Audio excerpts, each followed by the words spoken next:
Bienvenidos a Cafecito with Rosie on Air. We are in the first quarter of 2021 and we are talking about purpose. And we are very grateful to Dedicated Senior Care for sponsoring our show. And today I am very honored to introduce one of their doctors at the East Tampa location in Tampa, Florida, Dr. Claribel Cruz. Hello, Dr. Cruz. How are you? Hi, I'm good. How are you? Thank you for having me. Thank you, thank you. And tell me, where are you from originally? I'm originally from Miami, but I come from a Spanish background. My dad is Cuban and my mom is Puerto Rican. Good. And what made you decide to be a doctor? Oh God. So my parents are. I come from a long line of doctors in my family, and basically, it's been in my I guess in my DNA to help people. Always since I was little, I've always been that nurturer. Been it's always been instilled in me to care for others, and basically, I really enjoyed most, and what I really made me fall in love with my profession is just that continuity and that family feeling that you get from the patients. Good. So tell me a little bit about your family. Are you married? You have children? I What stage of your life are you in right now? well, I am married. I have 3 kids. I just had our newest little member added to the family about 3 months ago. So you know, we do have 3 kids in total. I have 2 girls and our littlest one. So I'm in a sleep deprived stage, I guess you would call it at this point. That's actually what I was gonna ask you. Is he sleeping through the night yet? Yes, he is. He is. Thank God he is. And I suggest just enjoy every moment of them with them because they grow up so fast. My children are 29 and 25 and 22, and it was like yesterday I just had them. That's Yeah. one of the things with families. Enjoy your children because they sometimes they drive you insane, but they're not going to be here for too long, and just live every single minute with them to the best that you can Of do. course. Yep. And I look forward to seeing them grow and it's so special. It's just something And so special.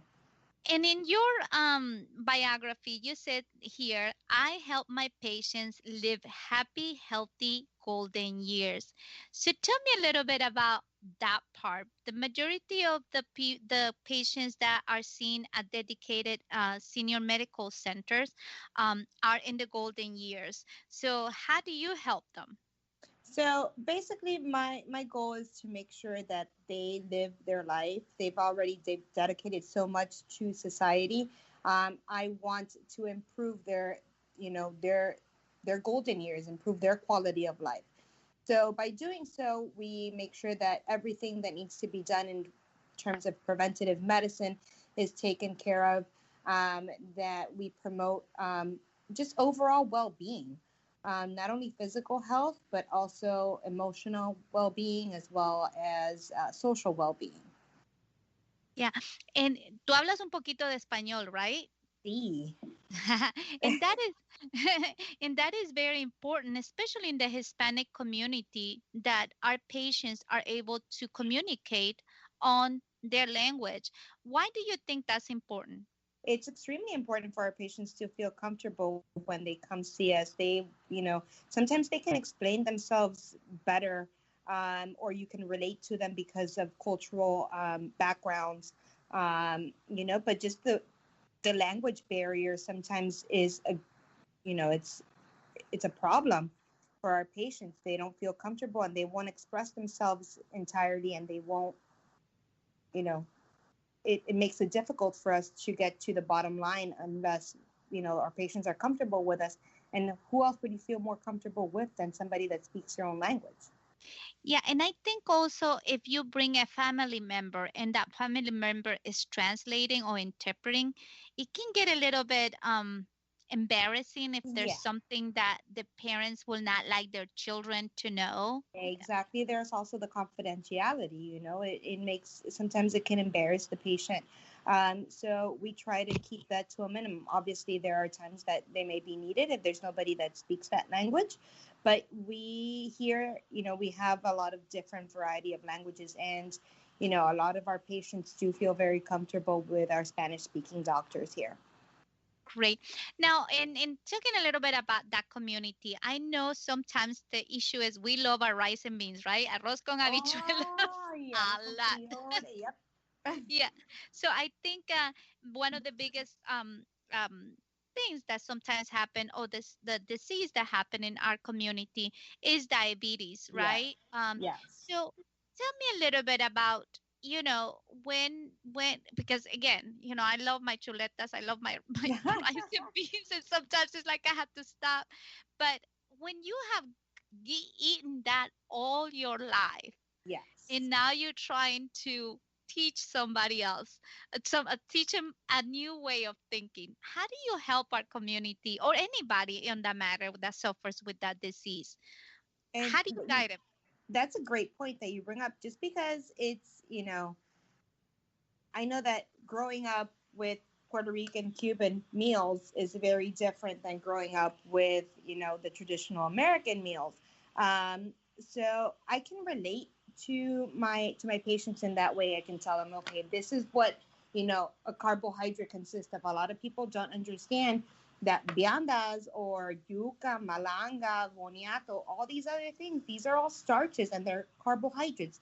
And that's going to affect your sugar.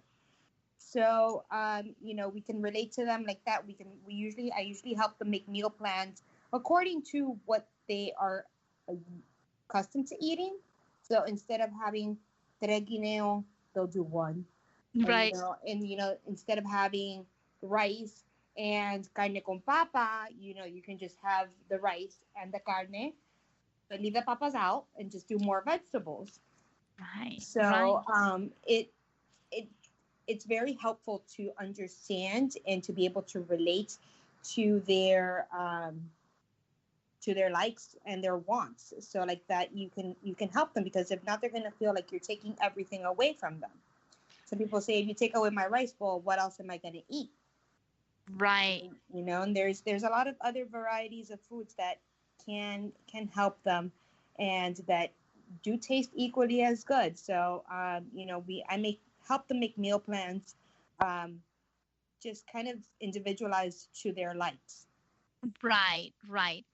And I know that there is sometimes, like I remember the first story, like you, the patient that kind of changed your life. I remember when I did my first Medicare sale, and I will never ever forget that, because it was actually a couple, and the next appointment I had was the neighbor, and I realized that I told them that I was gonna go see their neighbor, and they actually called the neighbor over because he was actually crossing the fence.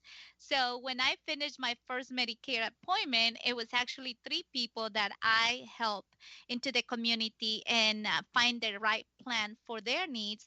And it just inspired me. And I knew it was affirmation that that's what I wanted to do in life, is helping people with their Medicare options.